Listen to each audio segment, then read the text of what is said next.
বিসমিল্লাহির রহমানির রহিম। পবিত্র কোরআন শরীফ থেকে সূরা আল বাকারার 129 এবং 130 নম্বর আয়াতের বাংলা আলোচনা করছি। 129 নম্বরে লেখা আছে, হে আমার রব, আমাদের রব, তাদের মধ্যে তাদের থেকে একজন রাসূল প্রেরণ করুন, যে তাদের প্রতি আপনার আয়াতসমূহ তিলাওয়াত করবে এবং তাদেরকে কিতাব এবং হিকমা শিক্ষা দিবে। এইখানে মূলত বলা হচ্ছে যে, হে আমার রব, যে ইসমাইল আলাইসাল্লাম এবং ইব্রাহিম আলাইসাল্লামের গোত্র থেকে এমন একজন পয়গম্বর বা নবী প্রেরণ করুন, যে আয়াত তিলাওয়াত করবে এবং তারা মানুষজনকে ইসলামের দিকে টেনে আনবে, তাদেরকে কিতাব এবং হিকমা শিক্ষা দিবে। কোরআন শরীফ বা আসমানি কিতাবের সম্পর্কে ভালো মতে শিক্ষা দিতে পারবে এবং লোকজনকে ইসলাম বা ধর্মের দিকে টানে আনতে পারবে, আর তাদেরকে পবিত্র করবে। এবং যারা কাফের আছে, জালেম আছে, অত্যাচারী আছে, যারা নাফরমান আছে, তাদেরকে পবিত্র করতে পারে, তাদেরকে বুঝিয়ে শুনিয়ে ইসলামের পথে বা ধর্মের পথে এনে তারা যাতে আল্লাহর আদেশ নির্দেশ মেনে চলে এবং পবিত্র হতে পারে, সেই রকম যাতে হয়, এরকম একজনকে ওনারা দোয়া করছেন, যাতে ওনাদের পক্ষ থেকে, আল্লাহর পক্ষ থেকে ওনাদের মধ্যে আসে।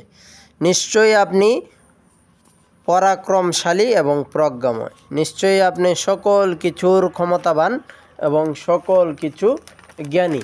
মহান আল্লাহ তাআলা ইলমে গায়েব, যা আমরা সামনে করি তাও আল্লাহ তাআলা যেমন দেখেন, যা আমরা অন্ধকারে করি বা কেউ না থাকলে যে কাজগুলো করি, ওইগুলাও মহান আল্লাহ তাআলা ঠিক তেমনইভাবে দেখেন।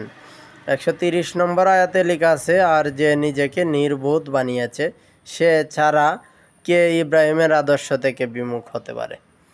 অর্থাৎ আমাদের এইখানে কিন্তু ইব্রাহিম আলাইসাল্লামকে বলা হয়েছে যে যারা ইব্রাহিম আলাইসাল্লামকে অনুসরণ করেনি তারা নির্বোধ। আর আমরা হচ্ছে মহানবী সাল্লাল্লাহু আলাইহি ওয়াসাল্লামের উম্মত, আমরা নবীজির আদর্শকে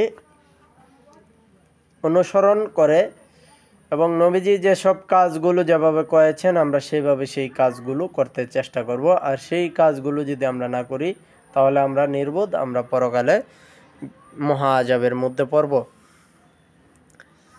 আর অবশ্যই আমি তাকে দুনিয়াতে বেছে নিয়েছি এবং নিশ্চয়ই সে আখিরাতের নেকদারদের অন্তর্ভুক্ত থাকবে।